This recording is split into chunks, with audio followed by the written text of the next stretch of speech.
Muy buenas tardes, noches. Mi nombre es Carlos Arenas Bazán, yo soy abogado con especialidad en Derecho Tributario. Voy a tener a cargo justamente el inicio de esta semana de la reforma tributaria, ¿no? Vamos a desarrollar en esta semana de la reforma tributaria, en realidad, todos los decretos legislativos que se han dado, que se han ido modificando. Básicamente conmigo vamos a trabajar únicamente el decreto legislativo 1422. Sin embargo, para iniciar la semana de la reforma tributaria, hemos creído conveniente no solamente entrar a la parte normativa, ¿no? Como ustedes van a ver tanto con Alan Matos, con Miguel Carrillo, con Marisela Gallardo, que vamos a desarrollar normativamente y sobre todo con muchos ejemplos estos decretos legislativos que han ido variando, pero como en todo decreto legislativo tiene un porqué, que normalmente se encuentra dentro de la exposición de motivos de cada decreto legislativo. Entonces vamos a ir desarrollando desde el por qué se inicia esta reforma, el cómo se inicia. Vamos a ver algunos conceptos como política tributaria, política fiscal. Vamos a asociarlo al tema del planeamiento tributario, que en realidad es una de las cosas que por ahí preocupa mucho a las personas que estamos asesorando a las empresas. Y vamos a enlazar todo eso también con lo que es el incremento patrimonial no justificado y la calificación que se está dando dentro de los temas de elusión, la responsabilidad penal que por ahí algunos se le están atribuyendo. Vamos a ver el por qué no debería estar, ¿no? Voy adelantando un poco que por qué no debería estar la responsabilidad penal en el incremento patrimonial no justificado, salvo algunas excepciones que vamos a ir comentando, ¿ya? Entonces, vamos a empezar justamente el curso con el rol del Estado. Bien, cuando nosotros hablamos, muchas gracias, cuando nosotros hablamos del concepto de tributo, aquí en Perú tenemos muy polarizado lo que son los tributos, ¿no? Por un lado, mucho se habla que los tributos tienen una concepción casi injusta, dicen, ¿no?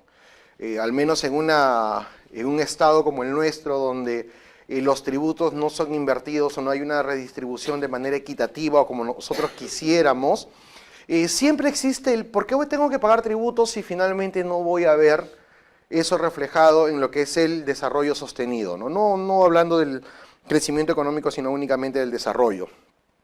Quizás por ahí podríamos contestarles que de acuerdo a lo que nos dice el título preliminar del Código Tributario, para el pago de los impuestos, no deberíamos esperar una contraprestación de manera directa, ¿no?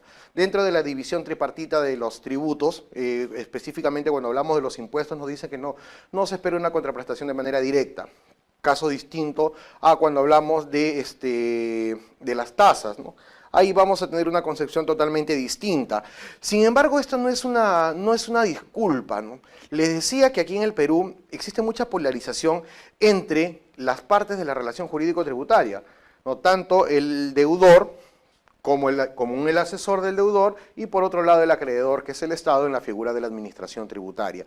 Y existe justamente esta polarización por la falta de difusión de lo que es la cultura tributaria. Acá nosotros tenemos una ausencia de cultura tributaria bastante grande.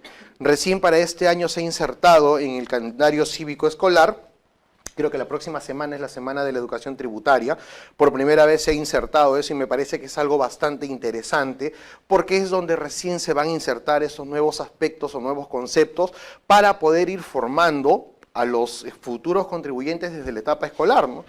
Yo creo que es mucho más fácil formarlos a los 13, 14 años que formarlos a los 30, 35 o 40 años.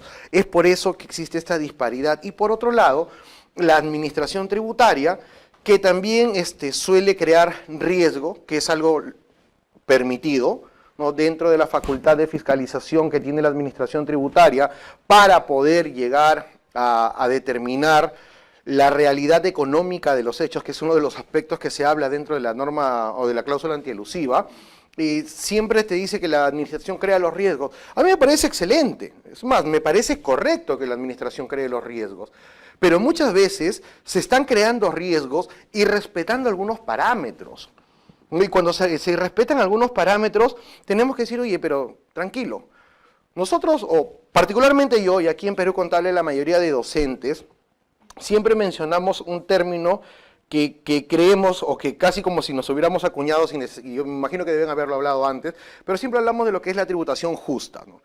O sea, la tributación justa es, oye, no defraudes, no utilices facturas falsas, no compres facturas, no hagas actos de elusión, porque la elusión no es permitida. Ese concepto que se nos ha vendido y se nos sigue vendiendo, que la elusión es el realizar actos permitidos a través de los vacíos de ley, eso es mentira.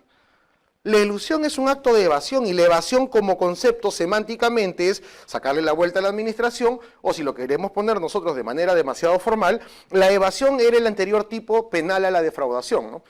La evasión era el tipo penal de lo que ahora es la defraudación tributaria. Ahora, semánticamente, la evasión significa no pagar lo que realmente debo pagar. Siempre decimos eso y no tienes por qué hacer eso. Pero por otro lado, administración, también tienes que cumplir con los principios que tenemos.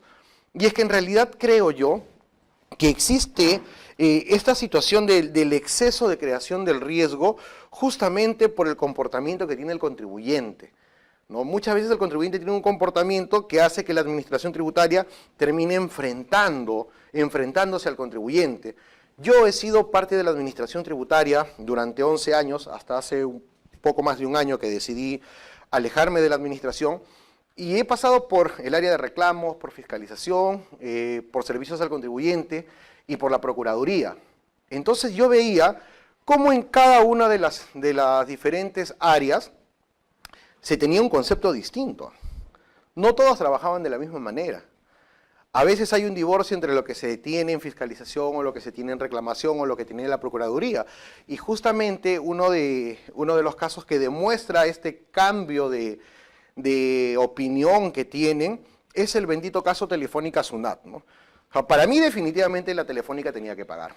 Y me parece, para el aplauso, lo que ha hecho la administración tributaria, porque ha enfrentado a un monstruo y le ha terminado ganando, disculpen la expresión, pero le ha terminado ganando la pulseada al monstruo, ¿ya? Pero lo ha ganado a partir de que en realidad han hecho acciones que nadie creía que la administración lo iba a hacer.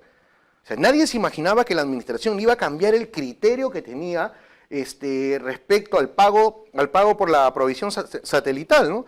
Porque la administración tributaria le decía, oye, pero en realidad lo que tú estás haciendo es utilizando un servicio, y ese servicio rebota dentro de una estación en el Perú. Por tanto, tú tenías que retenerle el impuesto al no domiciliado. Pero uno de los puntos que alegaba la Telefónica, y que lo alega dentro de la casación, no sé si ustedes habrán podido leer la casación, esa casación que es público, o sea, lo bajamos de la página del Poder Judicial, es más, ahora en Google entran y sale rapidito. En la casación, la defensa de la Telefónica decía, ¿cómo puede la administración tributaria, la figura de la Procuraduría, decir que yo tengo que retener el impuesto si la Intendencia Nacional Jurídica había dicho que no se debería retener el impuesto? ¿Había ahí un cambio de conceptos? Sí. Sin embargo, si nosotros nos vamos a analizarlo desde el punto de vista estructural, un informe de SUNAT no tiene efectos vinculantes. Yo lo puedo aceptar, si es que me favorece a mí, pero eso no quiere decir que tenga efectos vinculantes, que es exactamente lo mismo que pasa con las resoluciones del Tribunal Fiscal. Muchas veces, cuando se alega un caso, dices, de acuerdo a la RTF, tal. Claro, una RTF te puede ayudar a saber cuál es el concepto de una determinada sala, que a lo mejor puede ser el concepto de todo el tribunal. Sin embargo, no tiene efectos vinculantes como sí lo tiene una resolución de observancia obligatoria, ¿no? Entonces, estas cositas es lo que tenemos en nuestra estructura tributaria aquí en el Perú. El por qué se van dando las cosas, las necesidades de legislar, las necesidades de regular. En la administración tributaria actual, yo considero que tiene profesionales A1, conozco muchos y casi la gran mayoría de muy buenos profesionales, particularmente, creo que por acá debe haber algunos amigos de la administración, particularmente creo que el error pasa por las cabezas que están, porque muchas veces la camiseta que uno tiene cuando está en la SUNAT es diferente, pues, ¿no? Doctor, ¿tú eres de la administración, me parece? Sí, ¿verdad? Tú me vas a dar la razón. Yo he sido de la administración durante 11 años, he sido practicante profesional, he sido CAS, he sido 728, Y nosotros cuando estamos en la SUNAT tenemos la camiseta bien puesta, pues, ¿no? Uno entra a la administración y tú sientes a la SUNAT como si fuera tu casa. Y eso es lo que yo sentía. O sea, yo cuando llegué a hacer 728, yo dije, por fin llegué a lo que quería hacer. O sea, me sentía que estaba pues en el mejor lugar del mundo. Y eso es lo que te da la administración tributaria, esa oportunidad de poder aprender y de poder palpar diferentes áreas. Lamentablemente, el problema de la institución viene solamente por ciertas personas o ciertas cabezas. Hay muy buenos profesionales y estos ajustes que se han estado dando a lo que le llamamos reforma tributaria acá también, porque es lo que se ha masificado, pero en realidad esto no es una reforma tributaria. ¿El Perú necesita una reforma? Sí la necesita. Pero una reforma tributaria tiene que reformar estructuras, no ajustar ciertas situaciones como las que se están dando. En la exposición de motivos que tienen los decretos legislativos que vamos a estudiar durante toda esta semana, nos habla no solamente de la oportunidad de aumentar recaudación, sino que alternamente te dice, hey, vamos a ajustar esto porque hay un tema de ludopatía, por ejemplo, que ya en un primer momento, o sea, de manera paralela te están dando otro sustento, que también fue lo que hizo el jefe de la SUNAT antes de la reforma tributaria cuando se empezaron a ajustar ciertos temas de impuesto general a las ventas y selectivo al consumo. Lo mismo ha pasado ahora, te dicen, mira, como hay ludopatía vamos a ajustar esto. Bien, ok, nosotros decimos, perfecto, vamos a ajustarla. Vamos a ver la reforma. Hay decretos legislativos que no pasan de 1 o 2 páginas. Entonces, no bastaría, no sería lo mejor decir, oye, el decreto legislativo dice tal cosa, planteo un ejemplo y en 1 hora nos vamos a la casa. Lo que nosotros debemos entender o debemos ver es de dónde inicia todo y cuál es la necesidad que tenemos de estas regulaciones en un estado como el Perú. El Perú económicamente ha sido uno de los pocos países a nivel mundial que no sintió el golpe de la última crisis económica mundial, ¿no? Han habido países como España, Grecia principalmente, que han sido golpeadas, han ido a la bancarrota, y el Perú no lo ha hecho. ¿Y por qué creen que no ha pasado eso? Aquí en el Perú nosotros hemos estudiado, y con mucho orgullo, ¿no?, desde la primaria, somos un país que se dedica a la ganadería, a la agricultura. Sí, se dedica a ello, pero falso. El primer ingreso en el Perú es la minería. Lamentablemente, aquí en el Perú no tenemos una política de tributación ambiental. No existe. Supuestamente las regalías mineras iban a ayudar a eso. El impuesto especial a la minería iba a ayudar a eso. ¿Ha ayudado en algo? No ha ayudado. ¿Cuál es el conflicto social que se tiene para que pueda haber actividad minera en el Perú? ¿Por qué salen los pueblos a pelear indígenas, ¿no? Que a veces uno los mire y decimos, pues, oye, qué valientes. Otros por ahí dicen, no, oye, pero no tenemos por qué perjudicarnos millones de peruanos por lo que dicen 500 personas. Pero en realidad lo que están defendiendo es lo suyo, porque no tenemos un sistema de política ambiental en el Perú. Es más, aquí en el Perú hay un solo estudio de derecho tributario ambiental, que es del doctor, a quien respeto mucho, el doctor Daniel Yacolca. Hasta hace un par de meses ha sido funcionario de la administración tributaria, también ha dado un paso después de casi 20 años de estar en la administración. Es el único tributarista en el Perú que tiene un tratado sobre tributación ambiental. Y en un país minero como el Perú, que no tengamos estudios de tributación ambiental, es preocupante. En la tributación ambiental, quien destruye, repara, es lo que te dicen. Pero no lo tenemos. ¿Y cómo podríamos nosotros empezar a decir, oye, sí lo podemos insertar? Vámonos a lo que dice el artículo 44 de la Constitución Política del Perú. Rol del Estado. Son deberes primordiales del Estado defender la soberanía nacional, garantizar la plena defensa de los derechos ciudadanos, proteger a la población de las amenazas contra su seguridad y promover el bienestar general, que se fundamente en la justicia y el desarrollo integral y equilibrado de una nación. Un concepto bastante ligero que, bueno, veo muchos chicos jóvenes acá, pero de repente a los que ya pasamos la base 30 y vamos rondando los 40 para adelante, hemos llevado educación cívica, pues, ¿no? Y este es un concepto de educación cívica básico, ¿no? Se lo estudiábamos todos los años en educación cívica. Pero ¿saben qué? Acá empieza a sustentarse la necesidad de tributar en el Perú. ¿Por qué? El Estado peruano se solventa para la realización de obras públicas. Por más pobres que sean y por más hechos de corrupción que tenemos en el Perú durante más de 2 décadas, igual se necesita ese dinero. Y se empieza sustentándose a partir de esto. del artículo 44 de la Constitución. Y si nosotros queremos llevarlo exactamente a lo que es el quehacer tributario, empieza o parte también en la Constitución Política del Perú. Porque siendo el Perú un Estado soberano, un Estado republicano, en base a una estructura jurídica, empieza a plasmarse el fenómeno tributario en el artículo 74 de la Constitución. En este artículo 74 de la Constitución Política del Perú me dice, no, oye, ¿sabes qué? Solamente a través de ley o una norma de rango similar se pueden crear, regular, modificar o suprimir los tributos. O sea, ya me dijeron, por si acaso, y eso es algo que debe quedarnos claro, la SUNAT no crea impuestos. Lo que sí hace, y con toda lógica, es proponer muchas veces al Ministerio de Economía ciertas calificaciones de normas para que puedan ser analizados y promulgados. Las resoluciones de superintendencia van de la mano con lo que ya ha salido en un decreto legislativo o en alguna ley emitida por el Ejecutivo.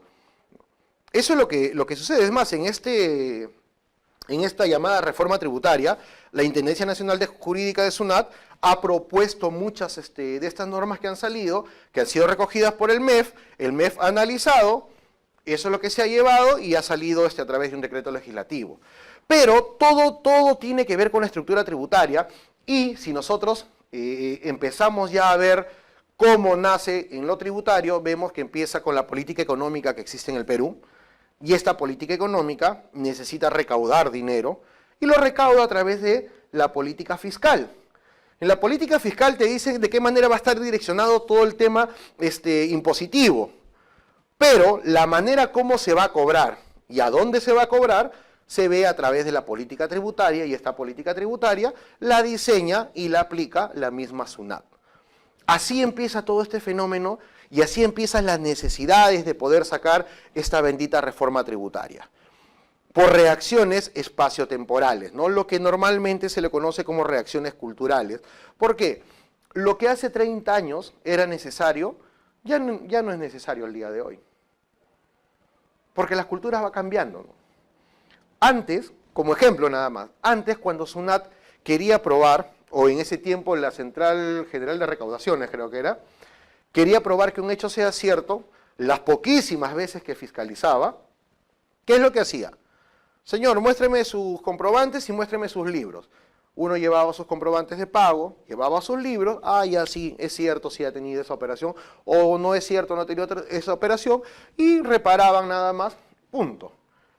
Luego, como se van creando otros mecanismos, nace la ley de bancarización, nacen los sistemas administrativos del IGB. ¿Para qué? Para acercar esa parte evasiva y de defraudación que existía aquí en el Perú. Entonces, la administración al día de hoy ya no te pregunta, dame tus comprobantes de pago y tus registros de compra-venta nada más.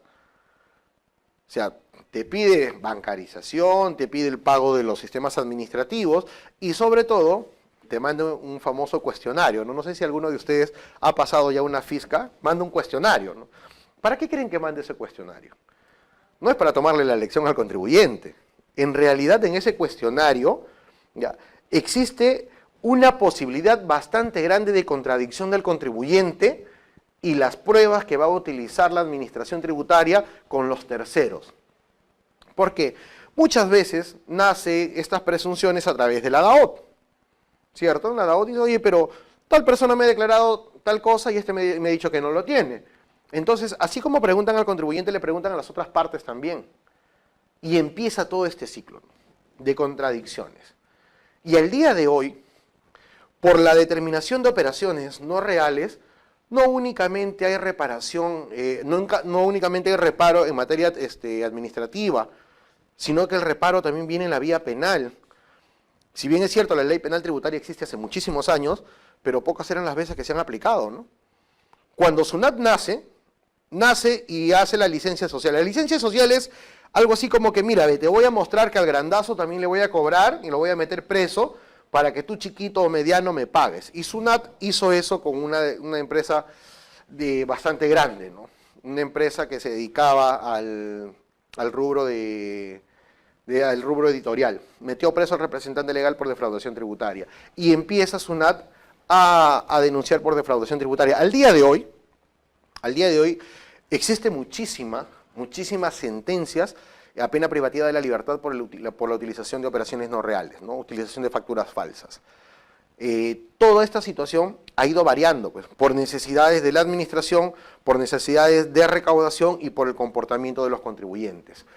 El Estado debe suministrar el marco social y legal a través de la Constitución, normas o estructuras jurídicas, garantizar la competencia, incluso cuando se habla del tema tributario, también enmarca aquello que es el tema aduanero, y por ahí hay una figura que, si bien es cierta, no es de tributos internos o aduaneros, que está ligado íntimamente, que son los derechos antidumping, ¿no? Los derechos antidumping es lo que te dice, oye, ¿sabes qué? Yo voy a defender que haya una libre competencia aquí. O sea, no puedo permitir que esta persona o esta empresa entre al mercado a competir en ventaja contra los otros, porque lo que va a pasar es que van a hacer quebrar. Y eso es lo que sucedió cuando el mercado chino ingresó acá al Perú. En el sector del calzado, aquí en el Perú conocemos mucho que Trujillo se dedica bastante al calzado, ¿no? Específicamente en el distrito del Porvenir.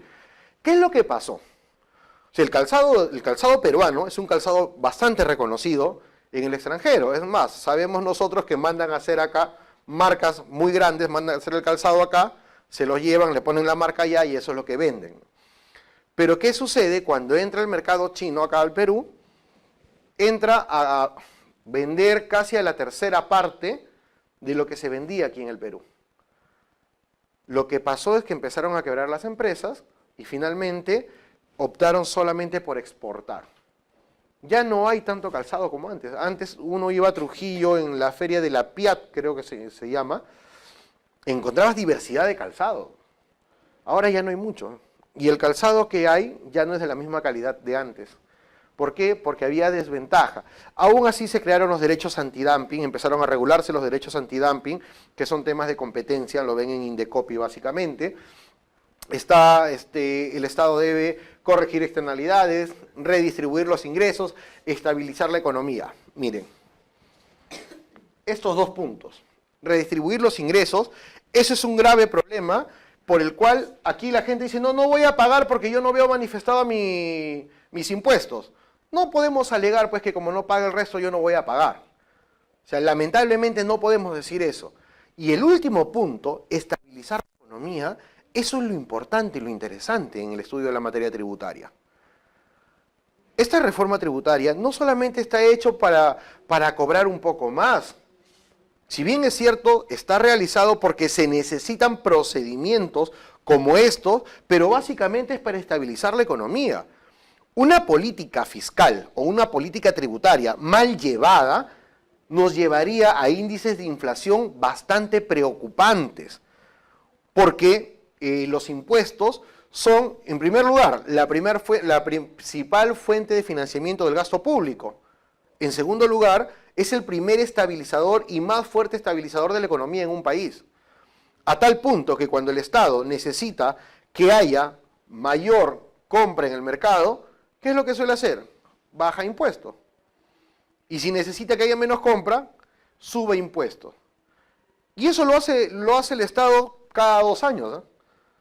Ustedes no se han dado cuenta que cada año, cada 2 años, sube un porcentaje del impuesto a la renta de trabajo, baja el impuesto a la renta empresarial, sube el de dividendos, baja el de dividendos. Es porque empiezan a jugar con las variables económicas para estabilizar la economía. Eso es lo que suele pasar. Doctor.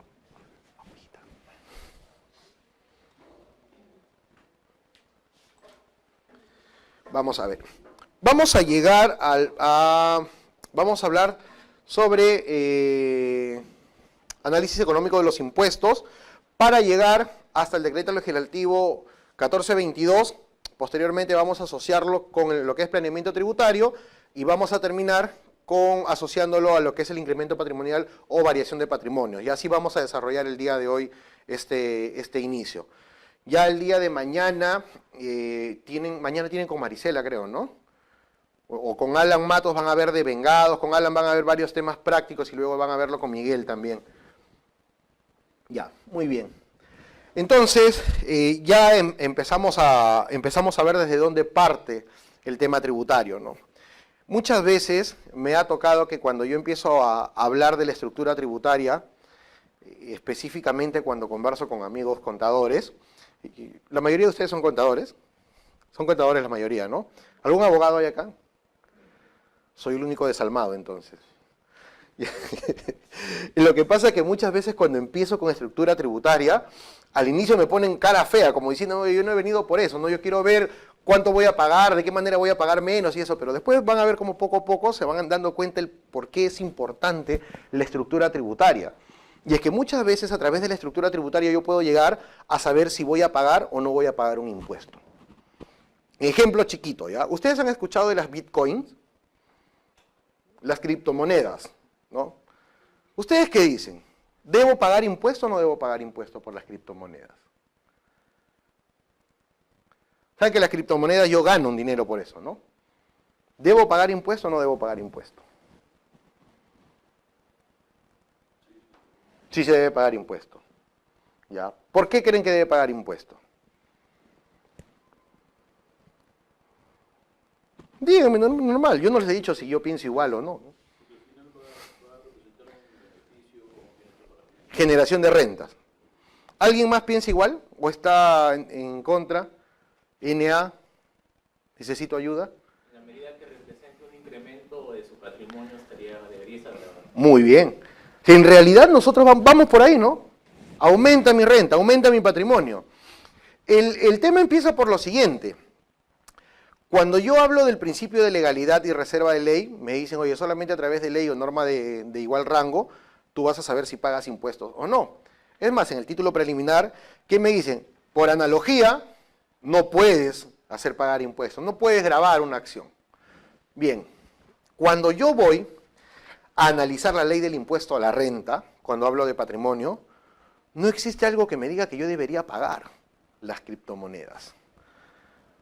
Porque todavía no hay una definición si es un bien tangible o intangible. O si es un intangible o si es un tangible, corpóreo o no corpóreo, que son conceptos propios del derecho civil. Entonces, yo no podría decir si va a pagar, se aproxima mucho a la renta de segunda categoría, ¿no? Renta de capital. Pero en realidad, aquí en el Perú, no se cobra las Bitcoin. Y a nivel mundial, recién este año países como Panamá, medio extraño porque Panamá es un paraíso fiscal, pero ha grabado Bitcoin. Panamá, España, Chile y Estados Unidos recién han empezado a grabar las Bitcoin. Y es más, en Estados Unidos han sido muy agresivos con las Bitcoin, porque están grabando casi a un porcentaje del 60% de los ingresos generados. Entonces, eso sí es bastante agresivo en la generación de pagos. Eso, les hacía el ejemplo esto de las Bitcoin, porque en realidad eso es parte de la estructura tributaria. Si en realidad lo que hemos mencionado acá con nuestros compañeros es cierto, y es el concepto que nosotros tenemos. Si yo aumento mis rentas, yo debo pagar impuesto a la renta, ¿no? Si mi patrimonio aumenta, yo debo pagar impuesto a la renta. Pregunta entonces, yo conozco a un prontuariado delincuente por el cual están dando 50.000 soles de recompensa. Lo denuncio, lo atrapan y me dan los 50.000 soles. ¿Pago impuesto a la renta?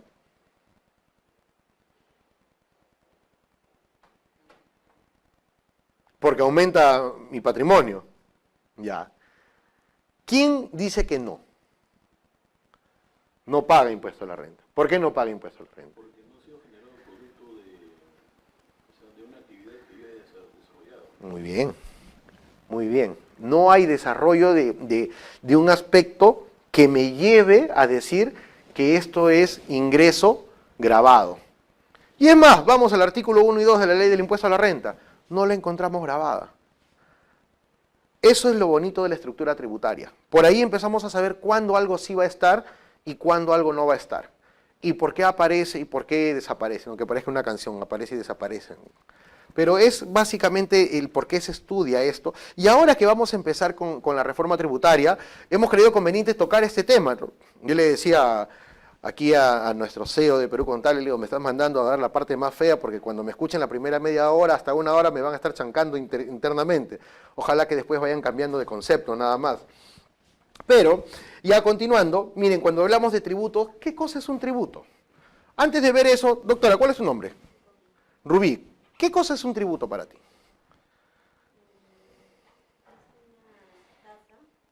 Ya, ¿sí?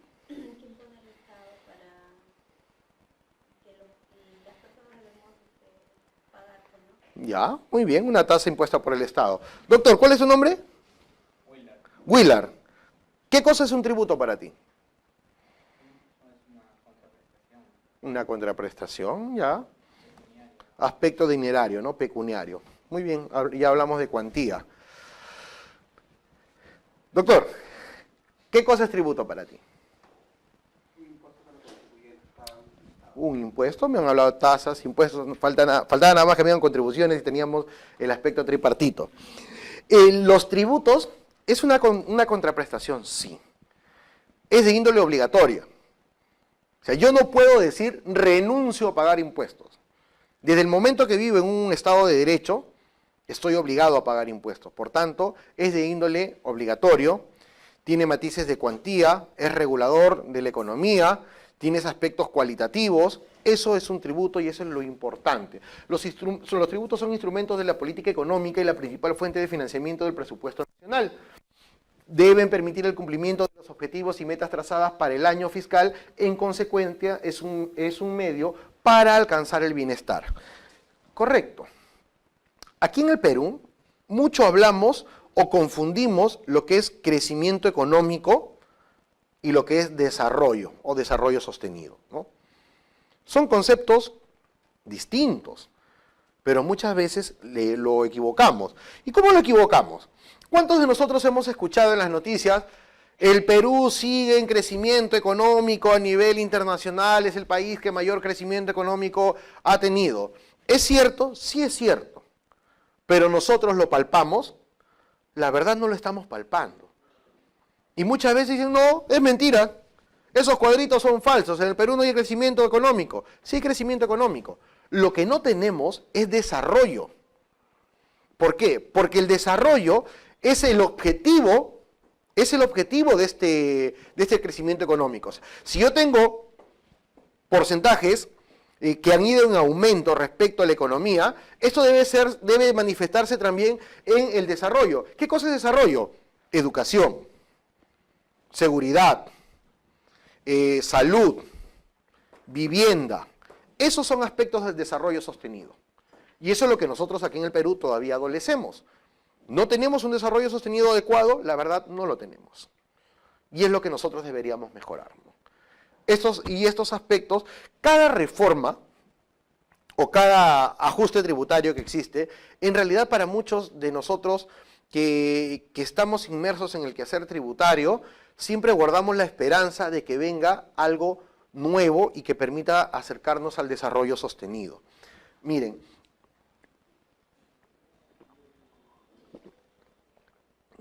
el año pasado se puso en vigencia un cambio para el impuesto a la renta de trabajo, ¿verdad? La famosa posibilidad de deducir las 3 UITs, ¿cierto? Sucede lo siguiente. Me parecía al principio, oye, qué interesante, ¿no?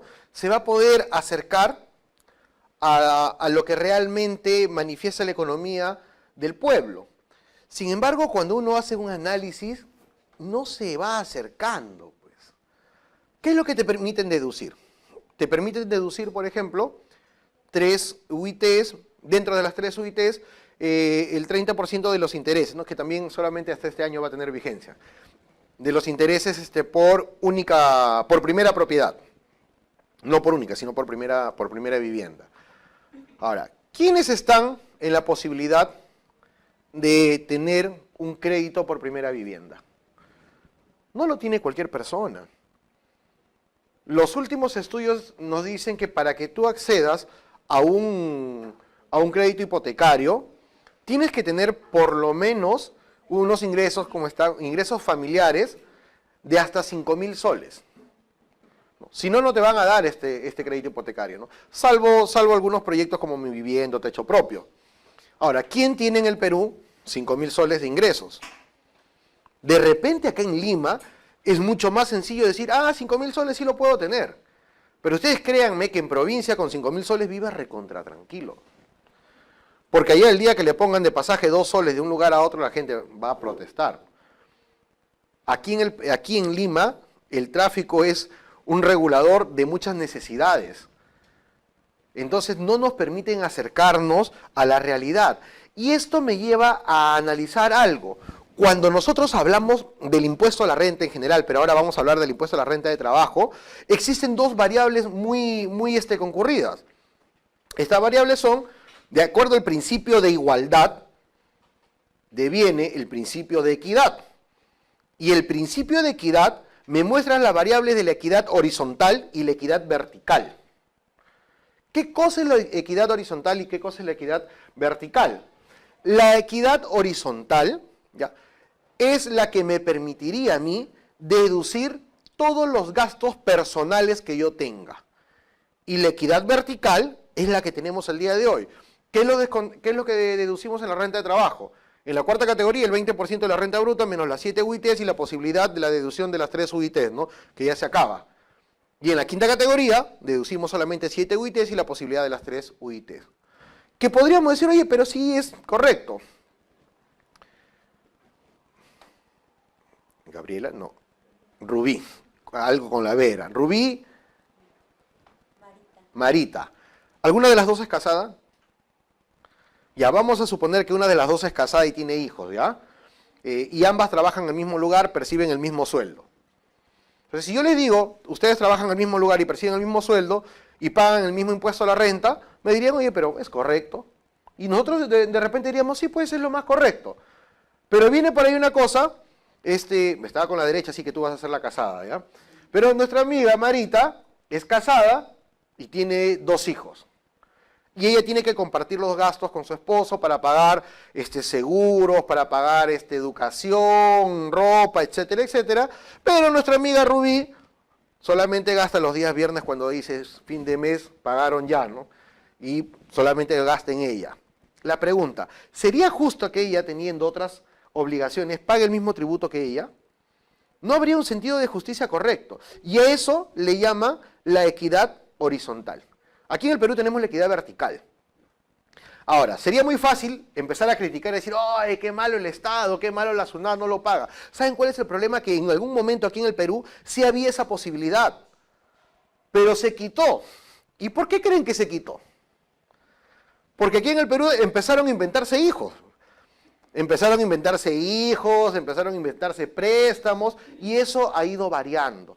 Eso muchas veces es lo que no permite que se tengan otros aspectos para variar. En esta reforma hubiera sido excelente que tengan matices de cambios de equidad. Pero ¿qué es lo único que nos han dicho? Aprovéchate este año porque a partir del 1 de enero del 2019 ya no se va a aplicar la deducción de las 3 UITs. O sea, nuevamente regresamos a lo que hemos tenido hasta el 2017, ¿no? 2 años nada más nos ha durado esta posibilidad de deducir. A ver.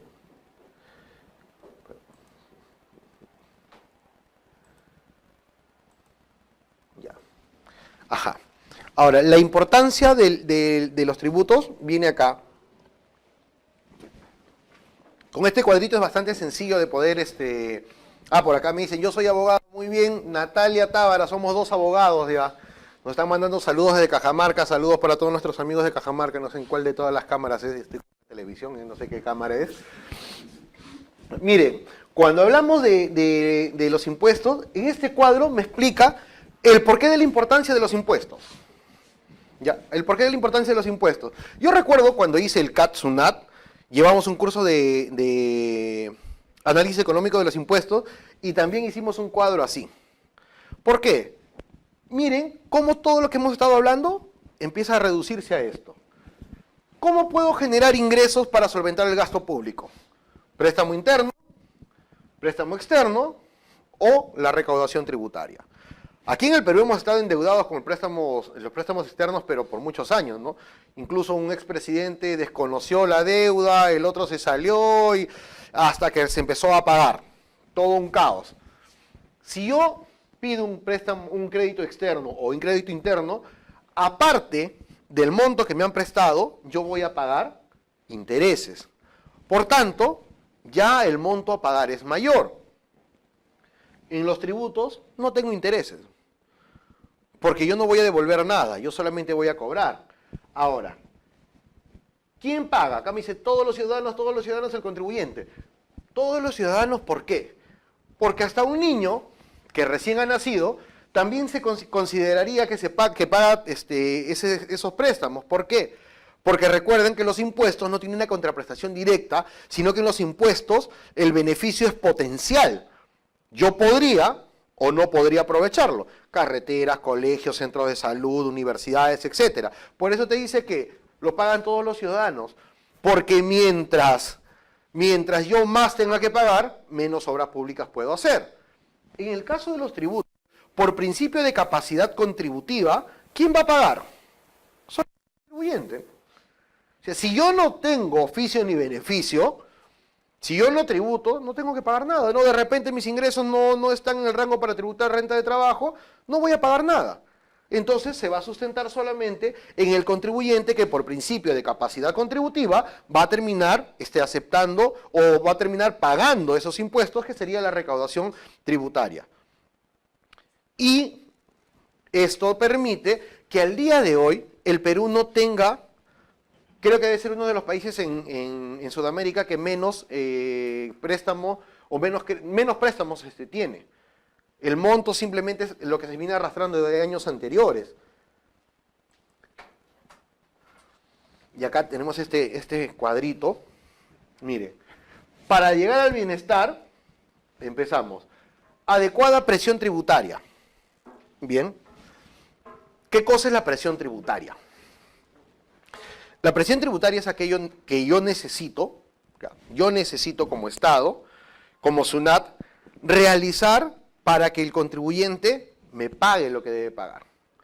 La presión tributaria tiene algunos mecanismos, como la facultad de fiscalización, la facultad de recaudación, la facultad sancionadora, y dentro de la facultad de fiscalización tenemos, por un lado, el procedimiento de fiscalización y por otro lado, las llamadas prefiscalizaciones, que son las acciones inductivas, las esquelas, las cartas que suele utilizar SUNAT para creación de riesgo. Esta adecuada presión tributaria, dice, adecuada presión tributaria, tiene que tener respetos a los principios fundamentales que se encuentran en la Constitución como límites a la potestad tributaria del Estado.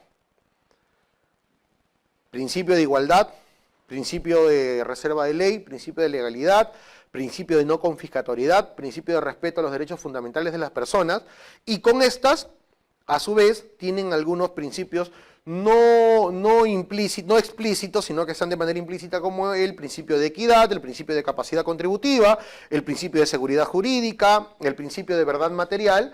Estos principios tienen que respetarse en todos los procedimientos que tenga la administración para con el contribuyente, ¿no? Por ejemplo, el caso que les decía, ¿no? La administración te pide ahora facturas, te pide libros, pero también te manda un cuestionario para que tú se lo contestes. Y la administración le manda un cuestionario parecido a un tercero que está fiscalizando. Entonces, ¿qué es lo que está haciendo la administración? Está con eso cumpliendo el principio de verdad material.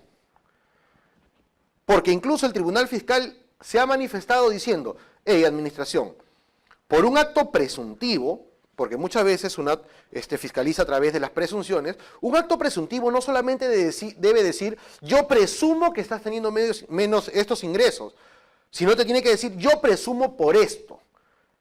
Y eso se sustenta en un principio administrativo, que es también una variante de los principios constitucionales o límites a la potestad tributaria del Estado, que es el principio de verdad material y seguridad jurídica.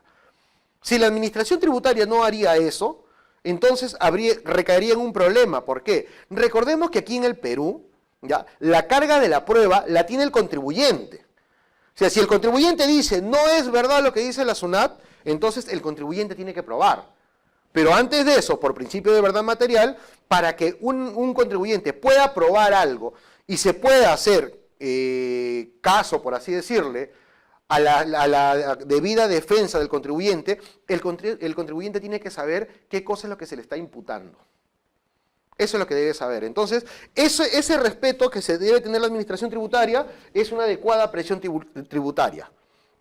Mire, ha habido un caso que a mí me ha tocado llevar, ya como defensa externa, por algo bien peculiar. Ustedes saben que cuando hablamos del impuesto a la renta, el principal litigio o diferencia que existe, ¿qué cosa es? El principio de causalidad, ¿no? Para verificar el gasto-costo. Pero sabemos que el principio de causalidad, aquí en el Perú ha sido tomado con muchas variables. Y el principio de causalidad no siempre coincide en todos los miembros de la relación jurídico-tributaria. Sin embargo, hubo un programa de fiscalización que se dio en la administración tributaria, donde te decían que tenías que entregar todos los documentos que sustenten la causalidad de las operaciones. Ok, pregunta. ¿Y cómo sé yo a qué se refiere la causalidad de esas operaciones? ¿Cómo sé yo a qué se está refiriendo la causalidad? ¿Qué causalidad? ¿La directa o la indirecta? ¿La amplia o la restringida? ¿La del gasto necesario? Hay varias variables de causalidad, ¿no?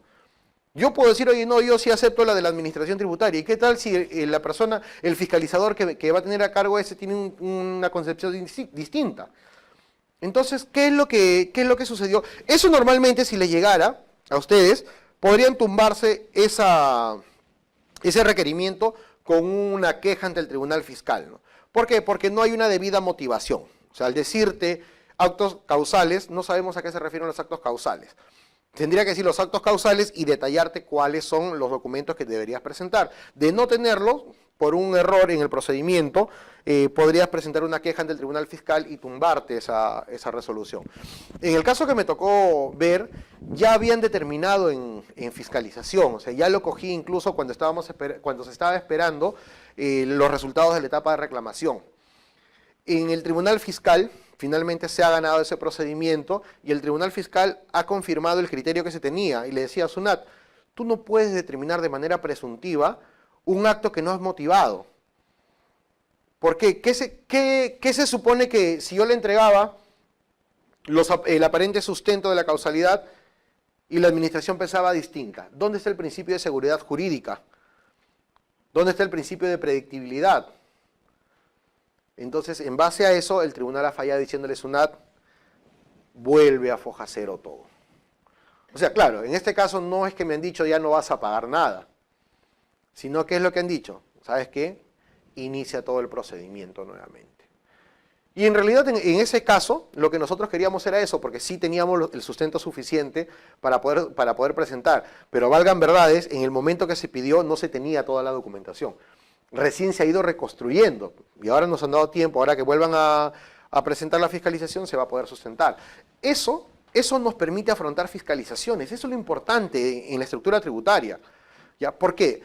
Cuando SUNAT a nosotros nos acota algo, si SUNAT nos dice, es una operación no real, o sea, no sirve de nada que yo le diga, no, sí es una operación real. Claro, SUNAT va a saber que yo digo que es una operación real.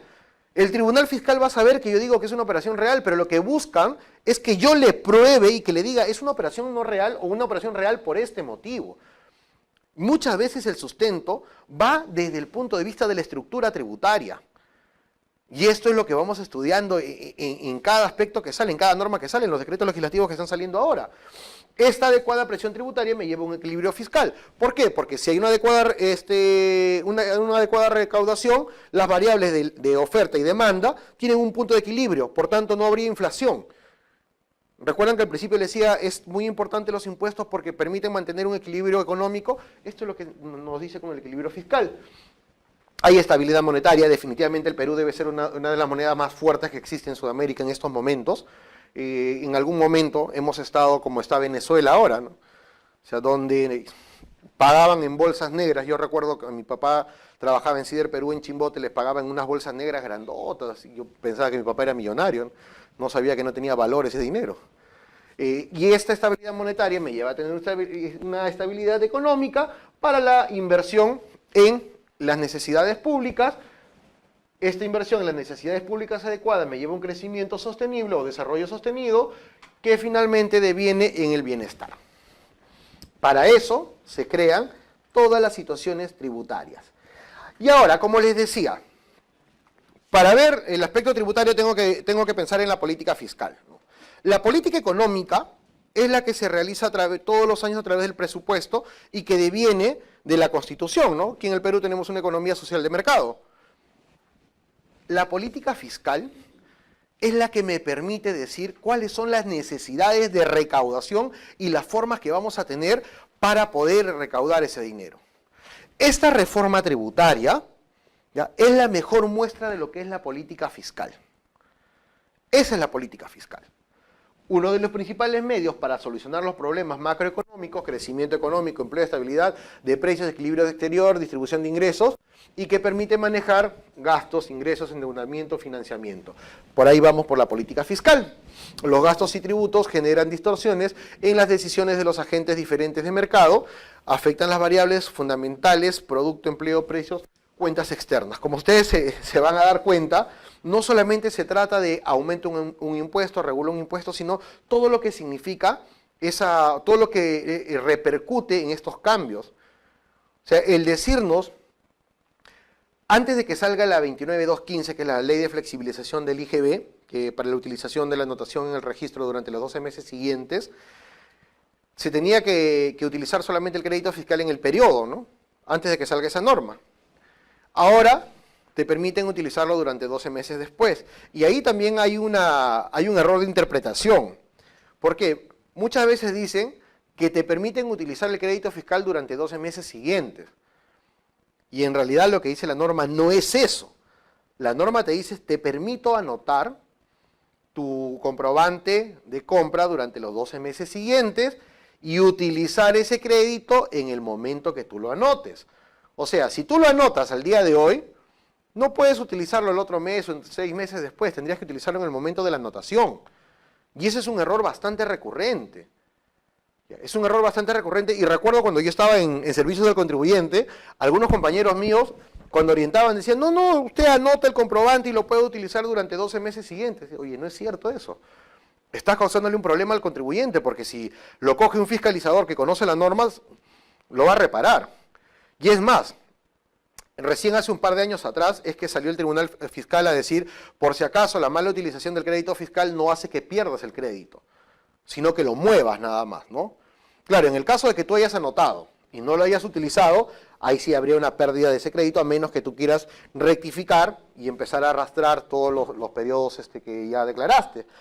Pero en el caso de que tú, por ejemplo, hayas utilizado un crédito fiscal sin la anotación en el debido momento, no pierdes el crédito. Lo que el Tribunal Fiscal le ha dicho a SUNAT, no le vas a hacer perder el crédito, lo que vas a hacer es que vas a mover ese crédito al periodo donde realmente sí subsanó esa formalidad. ¿Cuál es el problema? Que muchas veces la consecuencia es peor que la mala utilización. Porque ¿cuál es la consecuencia de utilizar un crédito fiscal cuando no debes? La sanción por el 178 numeral 1, ¿no? Utilización del crédito fiscal de manera indebida. Ahora imagínense que ese crédito ha sido arrastrado periodo tras periodo. ¿Cuál sería la consecuencia? Voy a pagar el tributo, más los intereses, más la multa, más los intereses, y si tú haces un tema de costo-beneficio, te va a salir más barato simplemente perder tu crédito fiscal antes que hacer este tratamiento de arrastres. Esto es lo que nos permite, o esto es lo que realmente se debe estudiar o se debe verificar cuando uno hace un estudio de la tributación. Y es lo que muchas veces se ve en el planeamiento tributario, que lo vamos a ver un poco más adelante. Cuando nosotros hablamos de planeamiento tributario, muchas veces nos imaginamos un monstruo, ¿no? Que eso debería ser en los planeamientos tributarios agresivos. Pero en realidad el planeamiento tributario, la economía de opción, viene desde puntos bastante básicos, ¿no? Ejemplo, si yo tengo una bodega, yo tengo la opción de decir, y quiero utilizar facturas, tengo la opción de elegir entre régimen especial, régimen general o el MIPE tributario. Si yo elijo el especial, eso es economía de opción también. Eso es economía de opción. Planeamiento tributario es decirle al contribuyente, no utilice facturas falsas, porque en una revisión te van a reparar, vas a pagar el impuesto más los intereses, vas a pagar las multas más los intereses y encima vas a tener problemas penales. Eso también es planeamiento tributario. Claro que son planeamientos tributarios bastante leves, ¿no? Pero como ejemplo se los manifiesto, que es justamente lo que nos falta. Ahora, luego de la política fiscal tenemos a la política tributaria, en la cual se determina la distribución de la carga impositiva y los efectos de los tributos sobre el proceso económico. Comprende la estructura y composición del sistema tributario y las características particulares de cada uno de los tributos, la distribución social, sectorial, espacial de la carga impositiva, etc. Bien.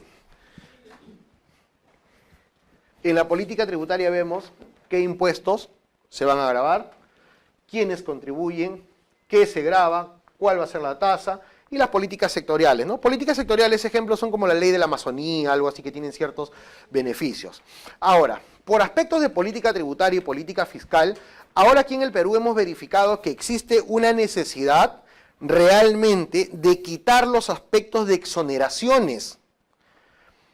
¿Se deben quitar las exoneraciones? Sí. No están trayendo los resultados adecuados. O sea, hablábamos, por ejemplo, que en la ley de la Amazonía no se grava el IGB. Ya. Y cuando hablamos de la tributación en la región amazónica, tienen un tratamiento especial respecto al impuesto a la renta. ¿Ya? Exacto. Ahora, ¿cuál es el sustento que te dan? ¿Sabes qué? Se necesita reactivar la economía.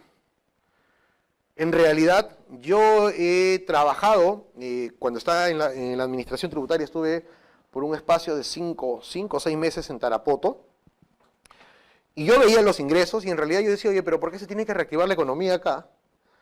Y tú veías a la gente en las calles, no sé si alguno de ustedes ha visitado Tarapoto, y la gente ya no usa, para empezar, no usa cualquier ropa, o sea, andan agrupados con buenas motocicletas, con buena ropa. Allá todo el día es diversión, en realidad es un pueblo bonito, ya es muy bonito Tarapoto. ¿Ya? Yo decía, ¿qué actividad, qué economía se tiene que reactivar acá? Cuando la economía allá estaba mejor que acá que en muchos lugares de acá de la costa. Realmente que sí. Pero algo que yo rescato bastante allá, ¿saben qué era? Que en todo el tiempo que estuve allá no vi un solo local cerrado por parte de la SUNAT. Y ustedes saben que, ¿cómo está? ¿Qué tal?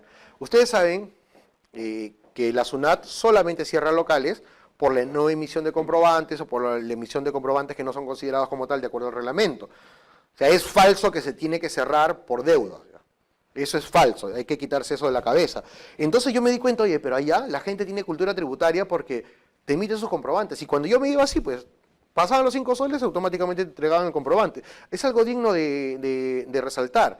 Pero por otro lado decía, pero ¿para qué les van a dar la exoneración tributaria? Ahora, cuando se habla ya del reintegro tributario, la región San Martín renunció al reintegro tributario, ¿no?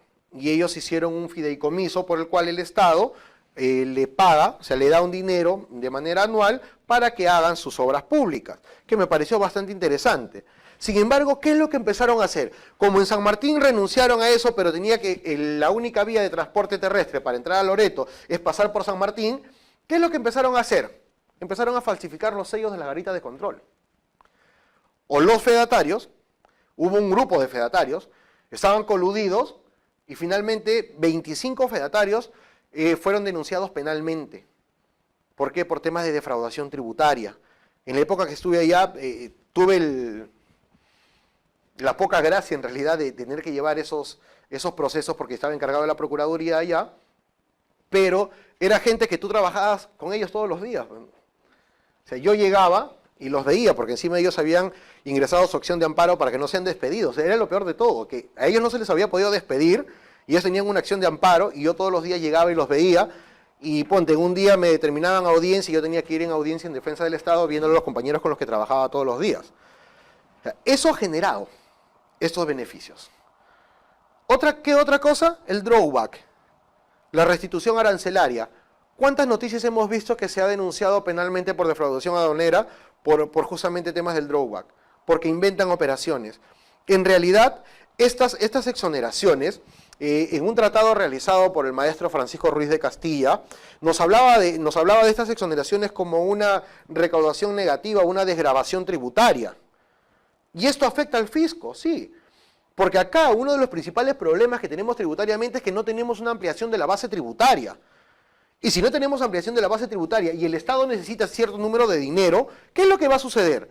¿Ustedes creen que el Estado va a decir, ok, no tengo más gente a quien cobrarle, no importa, no le cobres a ellos? No, es justamente por eso que por órdenes del Ministerio de Economía y Finanzas, las fiscalizaciones ahora son bastante agresivas.